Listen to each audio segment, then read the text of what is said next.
Assalamu alaikum, everyone. My name is Shahid Rahman. I'm the executive director of Move. It's the Nova-based business chamber. We have been around for about 2.5 years, and we're focused on informing, connecting, and advocating for our members. And this is a membership-based organization. And oftentimes, what we'll have is our members asking us to bring some subject matters to speak on some issues that are of interest. And in this case, we received some interest from our business owners slash investors that were interested in investing in real estate, both active and passive. So we invited Brother Farouk Sheikh from Dallas, Texas, to join us. Just a little bit more about Move. We are approximately doing 4 events a month for our community. We have a very large expo planned in November at the Capital One Tysons Hall Center, where actually Farouk and his company, US Rio Fund, are going to be joining us as sponsors and exhibitors. We are expecting about 1,000 people at that conference. So it should be quite the show. If you haven't already purchased your ticket, you can do that on www.movechamber.org. Transitioning into this conversation, I'll give a brief bio of Farouk before handing it over to him. So Farouk is a fifth-generation South Asian born, and he's raised in Kenya, East Africa. He's the founder of US Rio Fund, a real estate investment and development company, and the CEO of First Fidelity Rio, an asset management company that handles all aspects of acquisition, sales, and disposition of distressed assets. He also owns Tijara Capital, a private equity company. He's a frequent at real estate conferences. He's quite enthusiastic about giving back, especially in the entrepreneurship space. He advised on the launch of Africa's first Shark Tank-like TV show called Boiler Room, and he was also an investor participant. His philanthropic work has focused on youth development, and most recently is the founding chairman of GEM Advisors, which provides institutional development, and GEM Academy and Center, which operates a 16,000 square foot community center serving people of all ages. From 2009 to 14, US Rio Fund and FF Rio was responsible for the acquisition and disposition of over 990 homes. Since 2015, USR has focused in two strong areas: strong yielding cash flowing real estate investments and new constructions. Recent projects are $30 million, 228,000 square foot shopping center investment, and a high-end luxury townhome development overlooking NYC, New York City, and a 78,000 square foot medical facility in Texas. His companies have acquired over 150 million of real estate and have pioneered the use of ethical financing structures to acquire and develop assets. Some of those ethical financing involve Sharia compliant financing. So I've known Farouk for quite a bit, and I know that him and his team are actually pioneering in that space. So really appreciate that. So Brother Farouk, I'll hand it over to you, buddy. Awesome. Thank you very much. Good evening. Assalamu alaikum, everybody. Good to meet you guys. Before we start, Shai, just a housekeeping issue. So are you saying that the other Farouk or my iPhone, my other connection, you can't make that a presenter in terms of the screen? I cannot, buddy. No problem. No problem. As you guys can tell, I'm not a millennial, but my tech team makes us work in a server which doesn't allow for video, and all our files are in that server. And so it was we had a bit of an issue there. But it's not a problem because normally my presentations are very light on words in terms of our, the text on the screen. There were a few pictures I wanted to share with you, but we'll figure that out. It's definitely a pleasure to meet everybody. I'm going to ask Shai to keep an eye on questions. I'm totally open to any questions as and when they come. And let me just open the chat window so I have it as well. And I'll either address them while we're talking or afterwards. Just as a, if I may ask everybody, just so that I can get a sense of who's in the room. And this is hard when we're on Zoom. I don't think we're going to unmute everybody, but if you want to chime in, either voice or put it in the chat, yes or no, are you currently investing in real estate? Please, just so I get a sense of who's in the room, if possible. Awesome. I'm seeing answers coming back. Okay. And I want you to do one more thing. If you can hit passive or active, just put P or A for passive or active or both. And that will help me from that perspective as well. Good. Fantastic. Anybody else, feel free to chime in as well. So really the focus in this conversation is to kind of dissect between passive and active investing in real estate. Let me start by kind of defining those for you. And also in terms of my background, I've been in real estate for 35 years as a active investor for myself and, so to speak, our family office. And that's a really fancy word. We're not that big, but we've done a number of transactions in a number of sectors within real estate. And, friends and family initially asked to invest alongside us. And then eventually we've started inviting other people to invest in our transactions, really just as a way to give them access to the sort of deals that we get and other sponsors get. And this presentation, I want you to understand, is not a pitch about us. We're not here soliciting investors. Alhamdulillah, we're very comfortable in that respect. I really want to educate. And so please, when we go into Q&A, ask me all kinds of questions. The important thing is people are able to invest their wealth and build that wealth so we can build capacity in the community. This is the most important thing for me personally on this side and in terms of what we do. So, first of all, let me just take a step back. There's, for me, there's two types of players in real estate. There's those that like to buy, fix, sell. They typically do it with residential property, or they like to get in and out of deals quick. And I've done plenty of that. So, nothing I'm saying is in favor or against one or the other, but I don't see that as real estate investing. That really is trading, and it's a commodity trade. So, if you think of a home that you're going to buy, renovate, and sell, or even a building, so it could be, single family homes, $200,000, $300,000, $400,000. It could be multi-million-dollar assets, or it could be ground-up development, right? And so you're buying dirt, you're adding cash to the transaction. And then building your asset, doing the vertical, and then you're exiting from the transaction. So it's cash in, add value, and then cash out. There's no difference between this and, let's say, somebody who buys cars from Coparts, damaged car auction, fixes them and sells them, or somebody who buys Coca-Cola in Mexico, trucks it to the United States and sells it in Texas or Virginia, for that matter. So it's a great way to build wealth. It increases wealth, but it's not what you want to do with money where you want to ensure wealth preservation and you want to have long-term investing.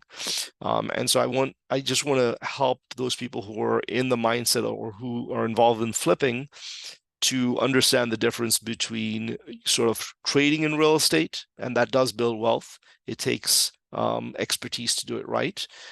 And those who are looking to park their hard-earned money that is part of their wealth, and they're looking to, first and foremost, preserve that wealth. This is the most important thing when you're investing in anything, and then generate returns on that wealth.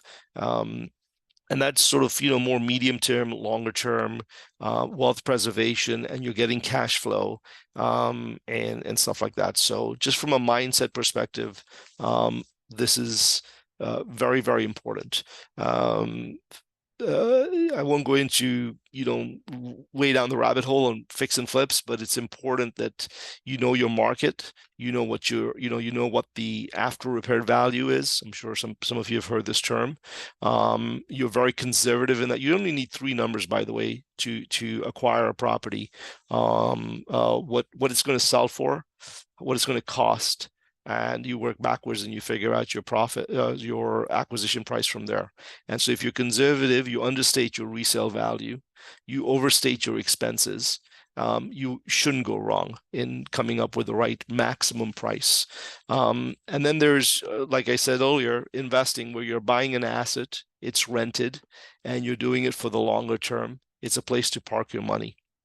So in terms of investing, there's, and I'm sorry, I don't know everybody on this call, but I think I recognize some names. I see some people that invest in the millions, and then I see a couple of people that I'm sure, or I know are, buying, duplexes and triplexes.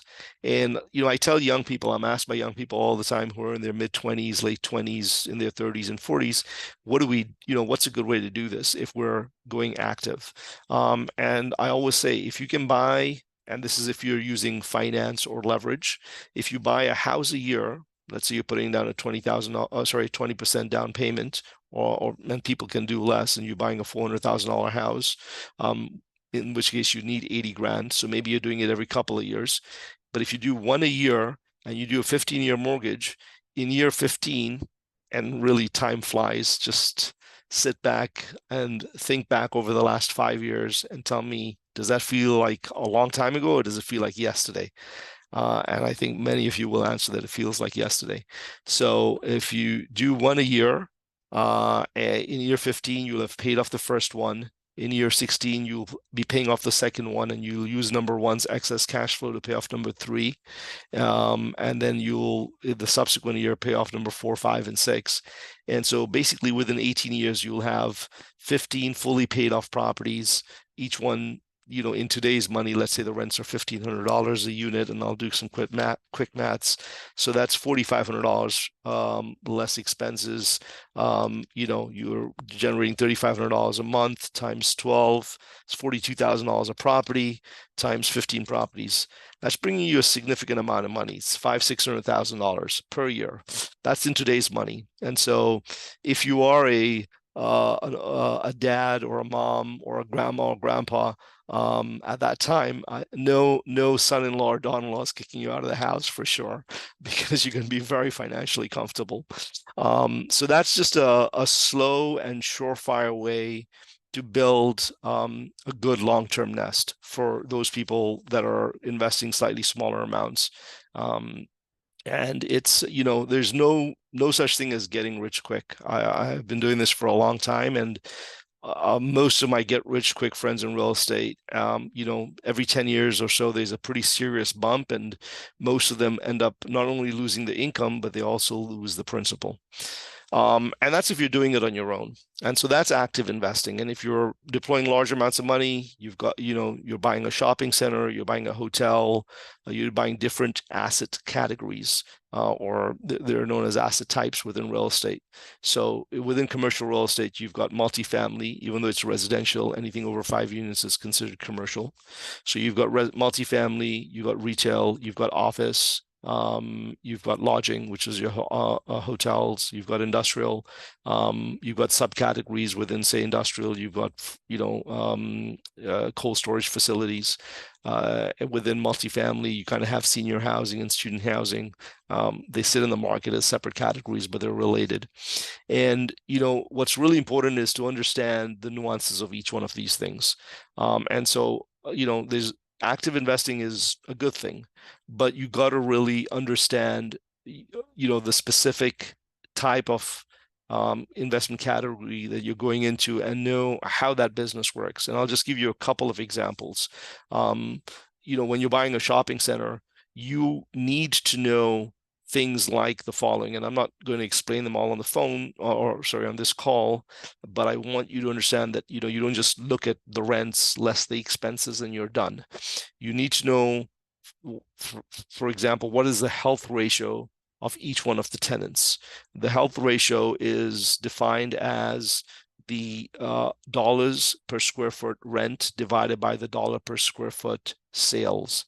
So you want to see square foot, dollar per square foot rent divided by dollar per square foot sales, and that gives you what's known as the health ratio. Now, the health ratio for a QSR, quick service restaurant chain may be different from the health ratio for an electronics store, which will be different from Barnes & Noble or bookstores. And so it's different for different industries.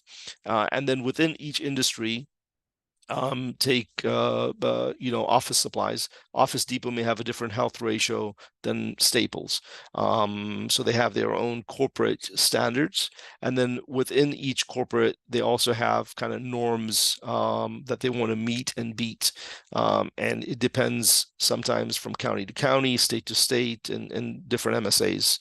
So health ratio is one really important thing. What are the dollar per square foot sales at your retail center that you're looking to buy versus the one across the street? And you'll be very surprised. We bought a retail center in 2019 in Las Vegas, in Nevada. I had a picture I was going to show you. It had 228,000 square feet.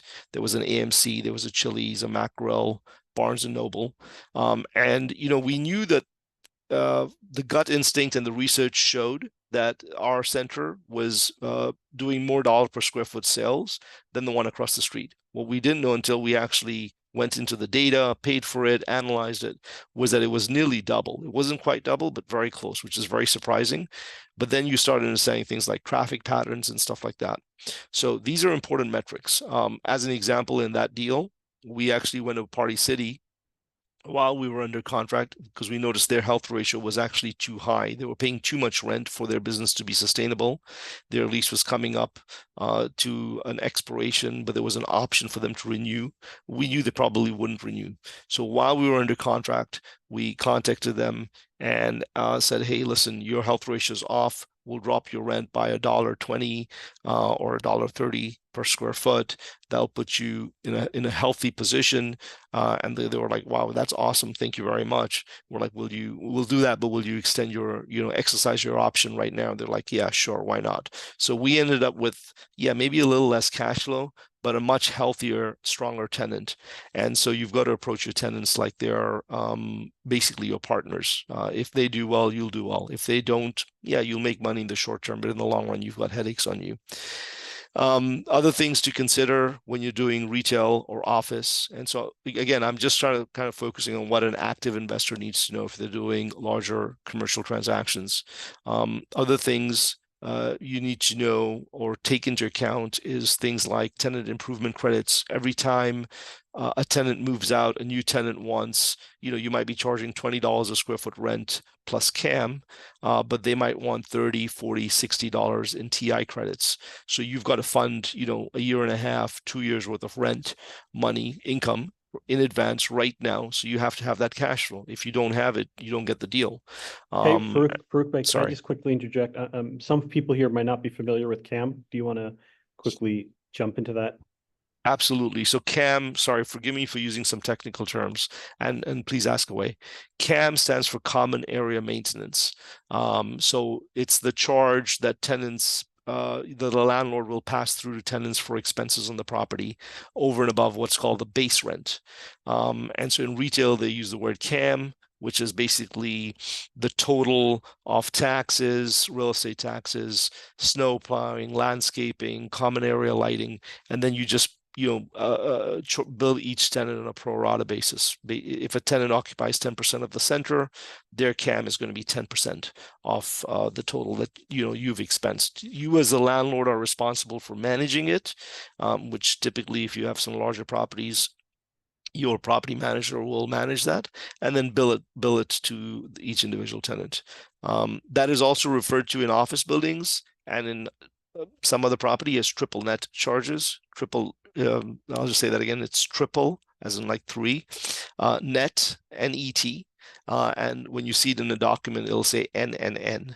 So it'll either be CAM, CAM, or NNN. And these are in addition to what's known as the base rent, which is really the rent that's going to the landlord.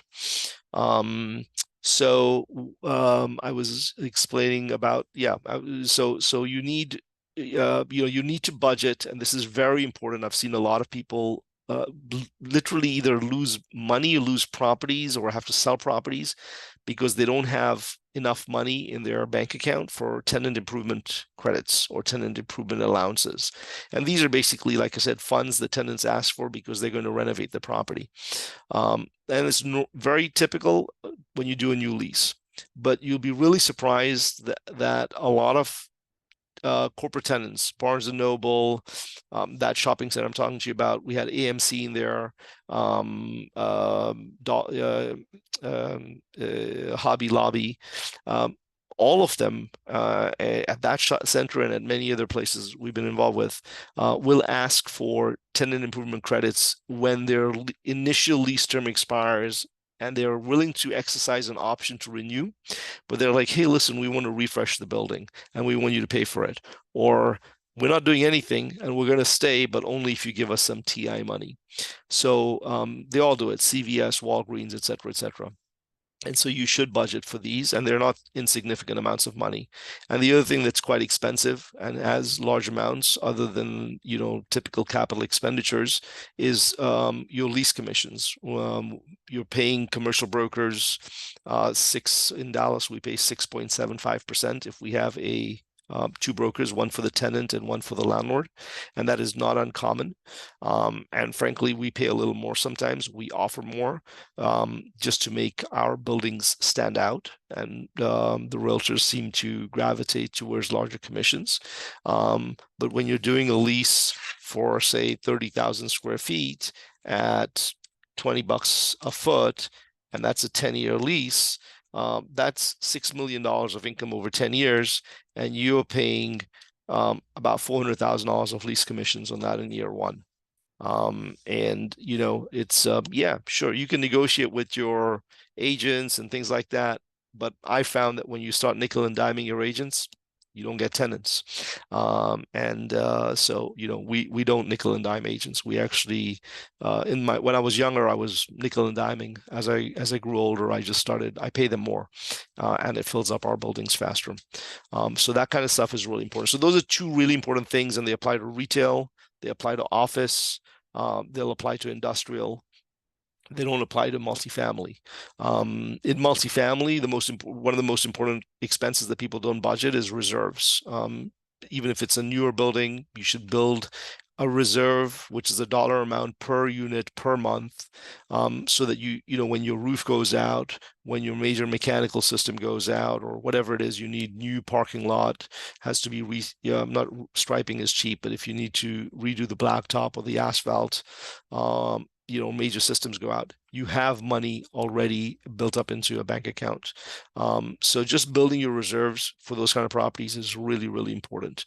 And then, just to move into a different asset class, say lodging. So you want to buy a hospitality, a hotel, a Holiday Inn, a Hilton, Garden Inn, or something like that. Hey, Farooq, but before we jump into that area, can I just ask a quick question? Sure. So perhaps many of the folks here on the call have not invested. I think only 8 people responded out of 20.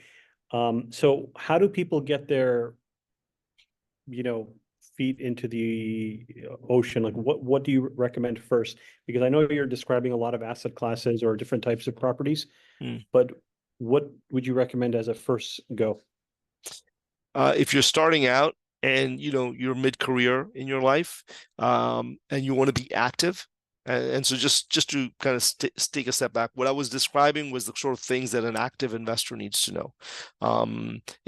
Active meaning you are buying your properties yourself, maybe you and a couple of buddies, but you're running the deal, right? And so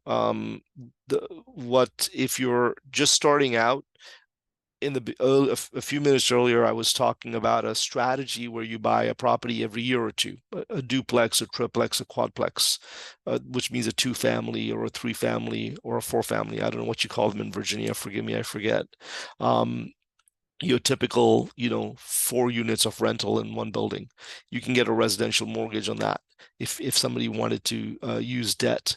And I recommend that's the best thing to do, but don't do it far away. I know it sounds very lucrative. You're in Virginia, somebody shows you a better deal in Ohio, a better return. But trust me, the cash flow is the 6, 7, 8%, which is good. But you have to spend a little extra on property management, on, fixing toilets or whatever issues that happen in a multifamily, and you're far away, and it's very difficult to control those expenses. So, but the best way is buy something local, and try and buy frequently over, one every year or 2 years or 3 years, so you build up your portfolio. Does that answer your question, Shahid? You were asking, what do you do? How do you get started, right? Yes, it's quite helpful. And if others have questions, feel free to drop them in the chat and we'll definitely try to answer them as we go along. Yeah. And so actually, let me take a step back. I realize I didn't define active versus passive. So real estate investing and all the stuff I just explained, that's active. And it sounds like a lot of work, by the way. It's not. So don't be scared. Right, especially if you're buying something in your within a 20, 30, 40-minute drive of where you live or work. It's really not too much work.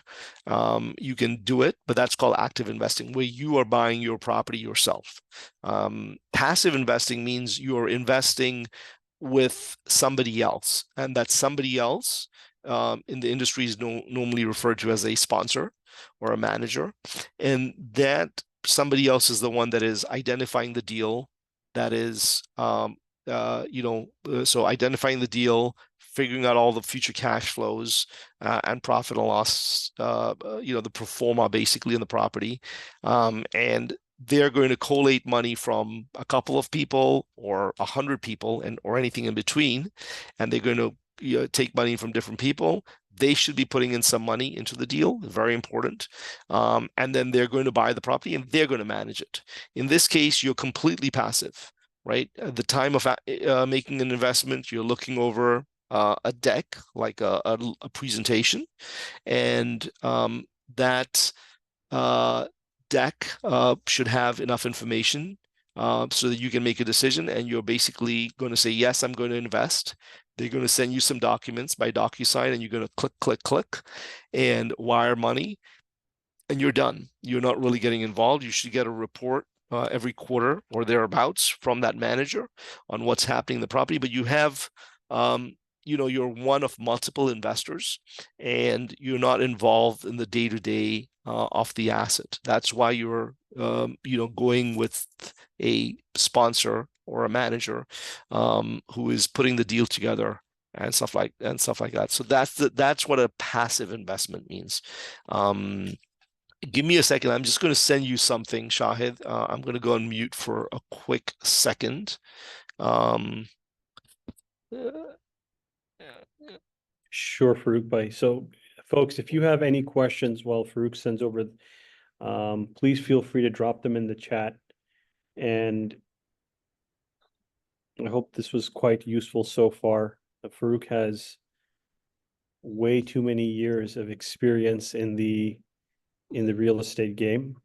I think earlier on he mentioned that, or part of his bio was that he bought about 1,000 homes, especially during the previous 10 years. And when he described passive investing, I think it's helpful to know also that he is a project sponsor on many of the deals, and he will be at our conference in November as an exhibitor. I think he'll be sharing some more specific deals that he's working on, especially in Dallas. So a lot of Farouk's projects are in Dallas. Some of them are in New Jersey, and some of them are also in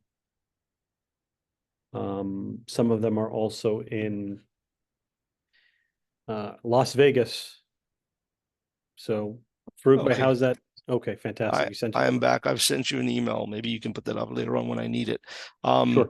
By the way, I heard him telling you about what we do. I just want to, and forgive me, but this is not, for me, this is, for you to get educated and then identify the right sponsors, or, well, either decide whether you want to do stuff on your own or you want to work through a sponsor or some combination. And I just want to give you some tips on how that's done. So we've talked about active.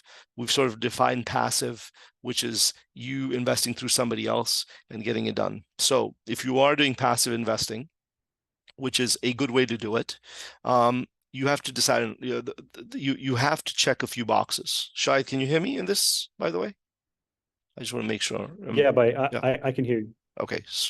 And so probably the most important thing if you're going to be a passive investor is the fact that you're giving somebody money to do a transaction and you're relying on their expertise and their projections and their forecasts. So, you want to ensure that they have a track record.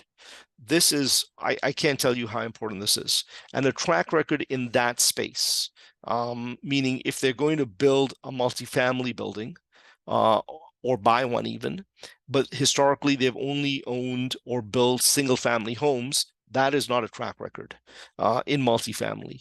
If they're bringing on a partner at the manager level that has a track record in multifamily ground up construction, then fine. Yippee, that's great. But if they have done 1,000 homes and now they're doing their first multifamily deal, I'm sorry, they don't have a track record, and I would not write them a check.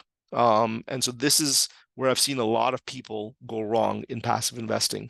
They get sold on the pitch, they get sold on the numbers. The sponsor presents, I've been involved in X number of deals. But the reality is the sponsor was actually a passive investor in, 4 200 unit apartment deals. So that's 800 apartments. But that sponsor was at that time investing $50,000 in each deal. So they put in 200 grand and they were not involved in managing it. But then they claim that now they're in, their track record is 800 multifamily units. So again, we have to be nice to people and polite, but you want to dig. You want to ask, like, okay, what did you own? What's the addresses? What was the name of your company? And once you can see that, I mean, really, how do we do our diligence? Okay, so it's 123 any street. Great. Just go onto the county website and see who the owner is. If the owner is the right entity that they told you, that checks one box. Go onto the state's website and just check that that entity was owned by this individual or this company. Not everybody's out to deceive anybody, but sometimes people put a little spin on the truth, if I may put it that way. So you really want to check their track record. That's number one.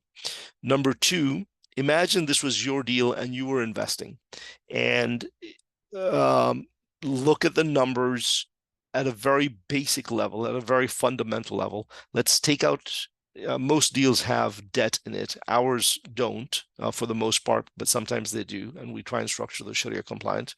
But most deals have debt in them, and so if you remove the debt from the transaction, then does the deal still make sense? Is it worth owning? I was just 4 or 5 months ago with somebody who, somebody who runs their own family office. They're a wealthy family, and a few generations of investing, and they own tens of thousands of multifamily units.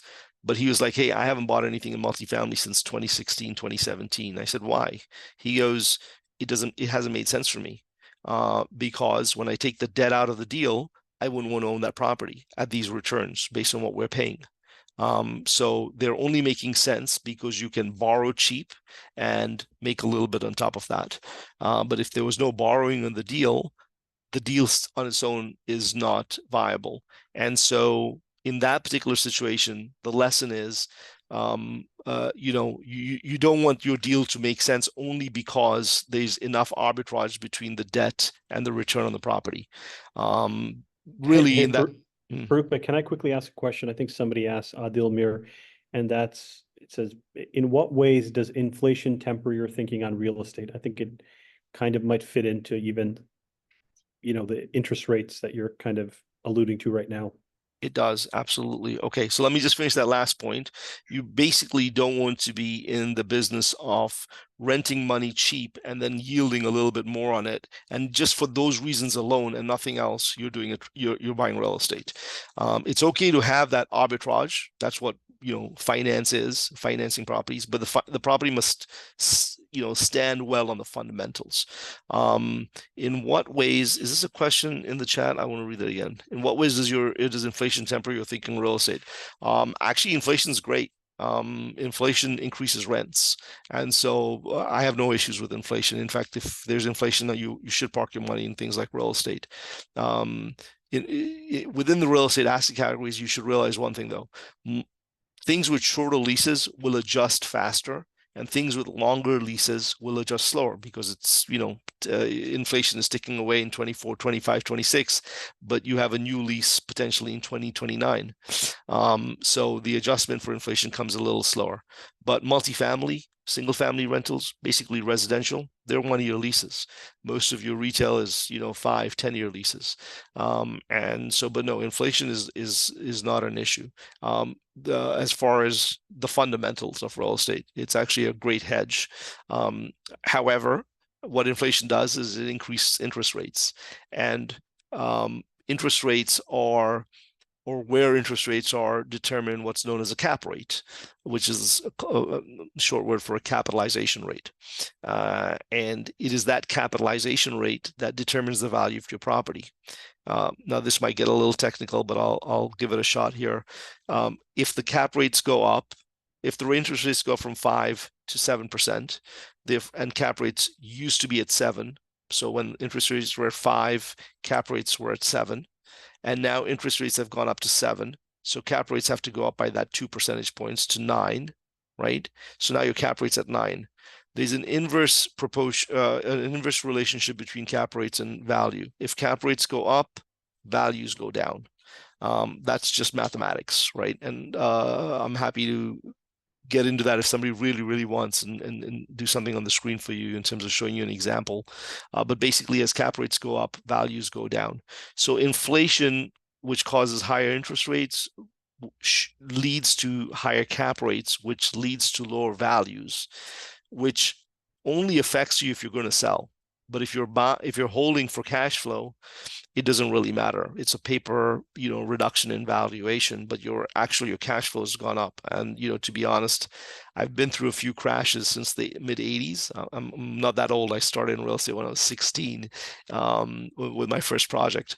But, I remember the last few times, including now, interest rates have gone up, values have gone down.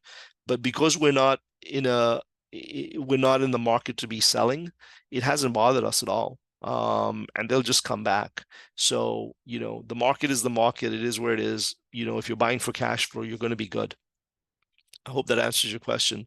I'm going to quickly answer a couple of other questions here while we're talking about questions. Somebody said, can you define what you mean by park long-term? I mean, put money into a property for 3 to 7 years or more. That's parking cash into a real estate investment. I think that was Brother Jaffer. And then Shahab, I've heard of a family office. Can you elaborate on what that is as well? A family office is a term that wealthy families use, and it's their investment department of that family. So extreme example, the Walton family that owns Walmart, they have a family office. Mark Cuban has a family office, and that's basically his 2 or 3 or 4 people that make these decisions on where to invest their wealth. So it's an office or a team, sometimes an individual, that's managing the large investments of high net worth individuals, and stuff like that. Was there something else? Yeah, okay. So just going back to where we were at, in terms of passive investing, you want to bake the sponsor. This is really important, their track record. Make sure the deal makes sense on fundamentals, and typically we remove debt to look at it, and you look at it in the same way our grandfathers looked at it. You're buying a property for $100. Is it making you $3, or is it making you $6 or $8 in cash flow? If it's making you 8, that's great, because right now the market is, you get 6 or 7%, and this is 8%. If it's making you 3, it doesn't make any sense. Why are you buying it? And then you want to just kind of double check their projections. So they're saying they're going to buy an apartment building. The rents are currently $800. They're going to renovate the units for $10,000 a unit. Really just want to confirm that makes sense. And 10,000 is a sufficient amount depending on the work that's being done. So does that number make sense? Good. Yes or no? Check box. Then they're saying the rents are going to go from $800 to $1,200. Okay, you go on Craigslist, you go online, you look for an apartment in that area that's kind of renovated and nice, and you see how much they are, and you see everything for nothing more than $1,100. So this is when you want to question your sponsor and understand the comps, the other properties that they looked at to determine that it's going to go to $1,200 when they do a renovation. A lot of people kind of are too optimistic. Generally, you want to put in a pretty pessimistic lens. I don't want to be so pessimistic that you turn deals away and you don't make investments, but you want to put on have a conservative, yeah, pessimistic's the wrong word, sorry, a conservative lens on, so you're not overstating your assumptions. You want to understate them just a little bit. And then in reality, hopefully you beat them, and you make a little bit more money. So those are the two big categories between passive and active. The other main difference is when you're active, you have to buy a property for, if you're buying houses, you're buying them for, let's say, $500,000. Again, I don't personally, I'm debt averse for various reasons. And it's, I know I see a lot of people in this call are Muslim, and in the Sharia, there's an issue with debt. But if you really sit back and think about it intellectually and practically, there's a hikmah, there's a wisdom around not using too much debt, or any debt for that matter. And I'll just give you one situation. And if you think about COVID in March of 2020, for multiple months after that, there was a lot of very sleepless people in the world. And, people had mortgages, rent payments, all kinds of things. But there was a subset of people that honestly slept very well, unless they were just fearing death from COVID.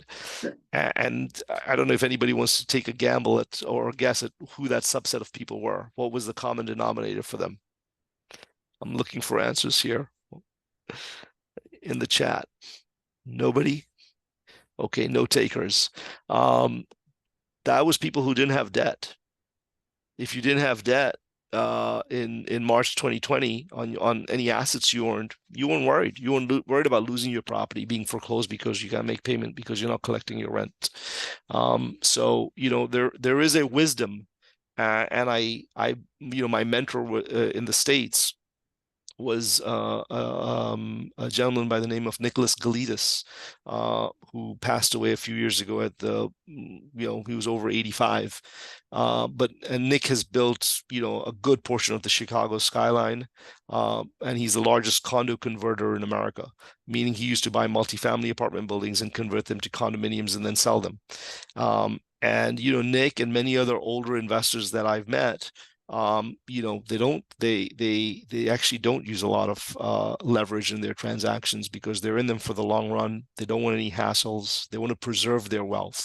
And so, if you think about it, anybody that's ever been in a foreclosure, you're only in a foreclosure because you can't pay a mortgage payment. So if you eliminate the need for a mortgage payment, nobody can force you to sell a property. And most foreclosures happen or forced sales happen because the markets are bad. And that's when people lose part of their principal or all of their principal.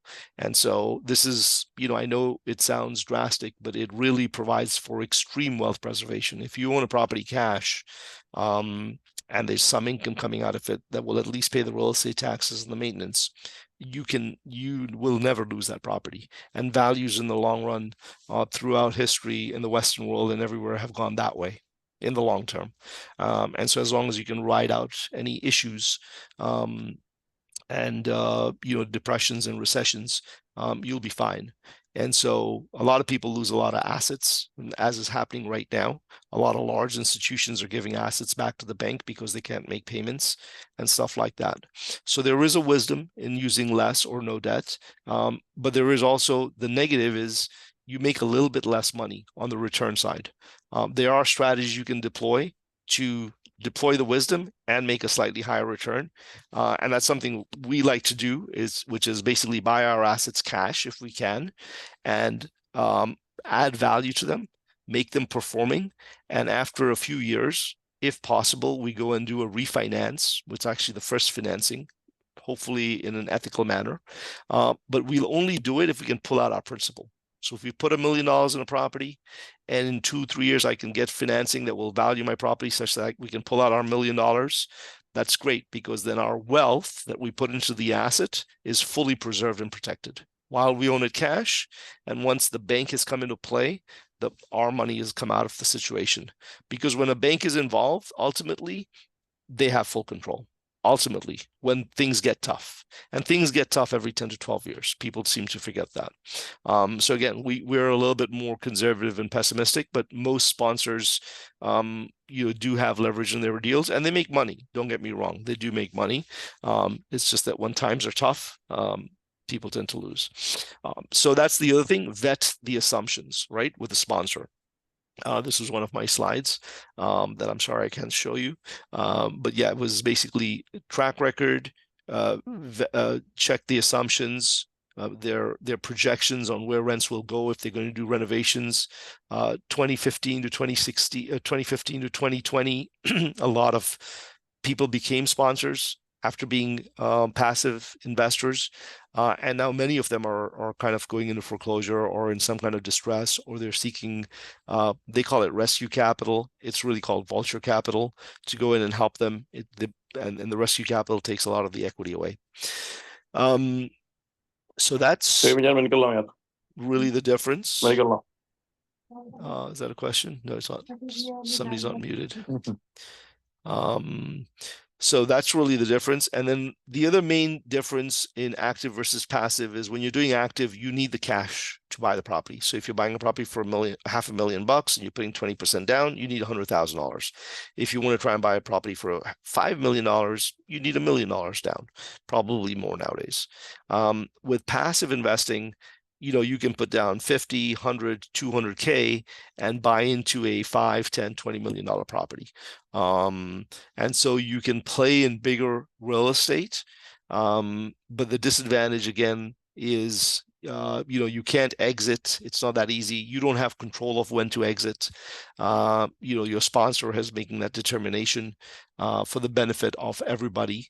And, you can certainly sell your stake. That's certainly allowed, but you normally have to find somebody to buy your stake out. So the exit is one of the disadvantages of passive investing. But a major advantage is that with $50,000 or $200,000, you can buy into a share of a $1 million or $10 million property or bigger. And just to lastly, this is not a new concept in terms of investing jointly, and it's very good because, you put 100 people together that have $100,000 and you're at 10 million bucks pretty fast. And so you can buy something much larger. But in the States, this has become a lot more common and accessible since 2014, or was it 2013, with the introduction of the Jobs Act under Obama. And the Jobs Act allowed for sponsors to raise capital a lot easier with a lot less regulation. They still should be, and this is really important as well, filing with the SEC. It's called a Regulation D filing under Section 506. And so in short, it's called a Reg D filing. So if your sponsor hasn't done a Reg D filing, then technically there's a legality issue, because they're selling you a security, a share in a company that's going to buy a piece of real estate. And, if that hasn't been filed with the SEC, then there's certain disclosures and disclaimers that you're not benefiting from. And so any good sponsor with a track record, I assure you, should be offering you an investment in something that has a Reg D filing. So please make sure that's the case. I'm getting technical here, and I don't want to get too technical. So Shahid, any other questions from your part, or anybody else want to jump in? Yeah, we have about 7 minutes left, Farouk. We're going to wrap up soon. So I have a question here in the chat. I see the last one. Yeah, do you want to give it a go? And do you want to show your case study very fast before we wrap up?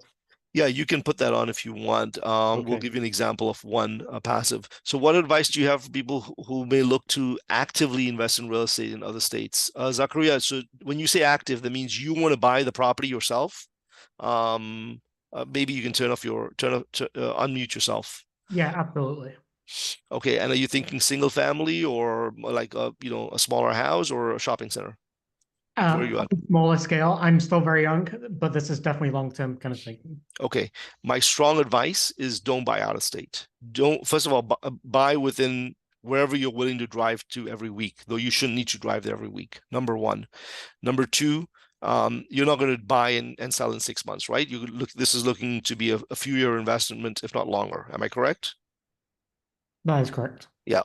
Buy closer to you. I know it's more expensive than the DMV, so that, and buy in a neighborhood that you're willing to potentially live in yourself.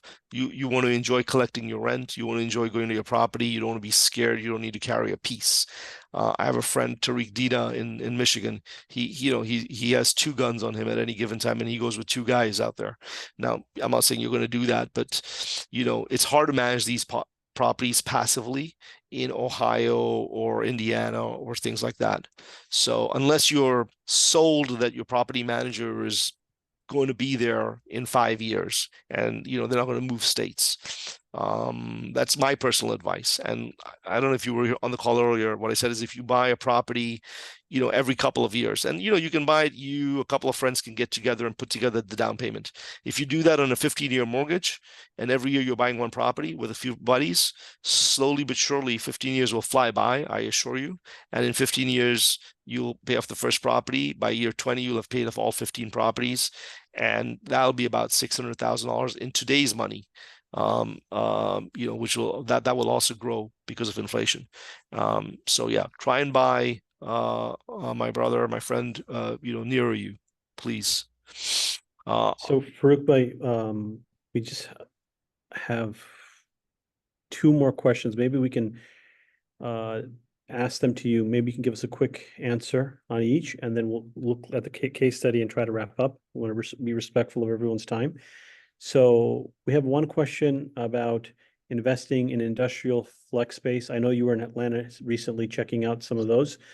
And then, are there specific investment opportunities? Go ahead, Bhai. Sure. I think industrial flex is a great asset class. It's growing.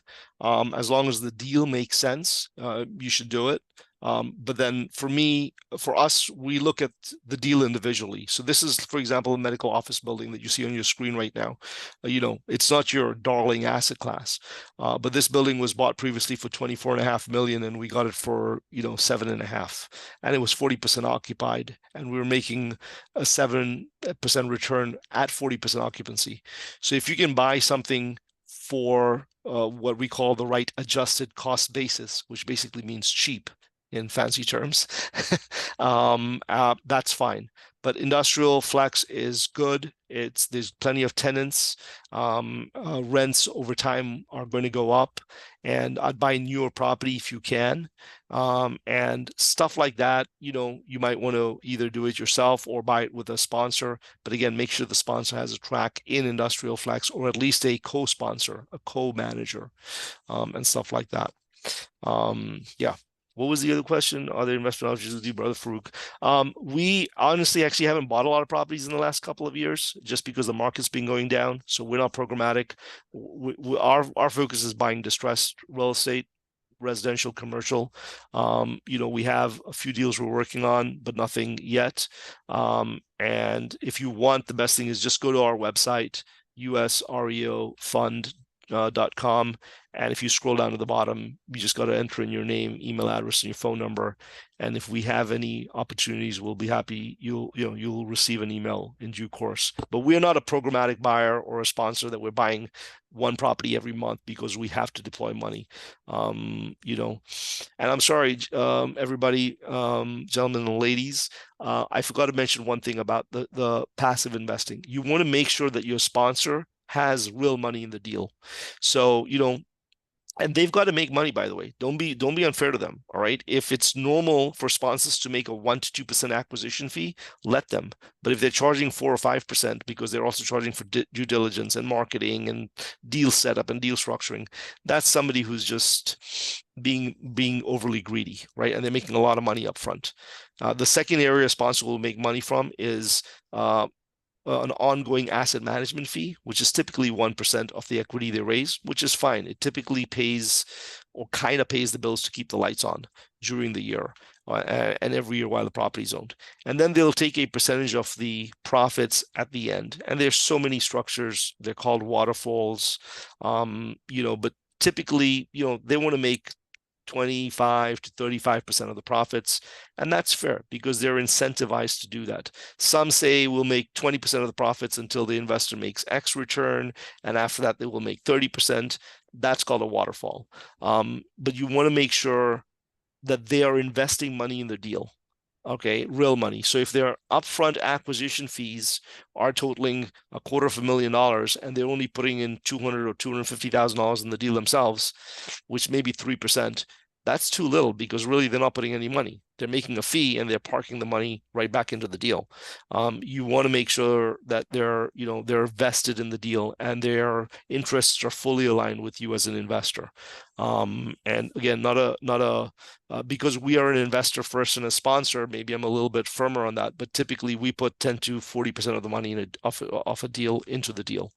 And so that's more extreme. People don't do that, and that's fine. But make sure they have real money in the deal. This is an important red flag. Go on, Shahid. Anything else?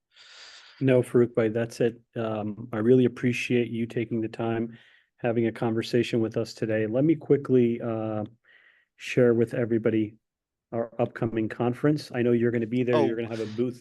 Go ahead, Bhai. May I add one thing? Yes. Okay. So first of all, I forgot to at the beginning of this conversation thank Move and thank Shahid for putting this together and all the beautiful events they put together. It's really awesome.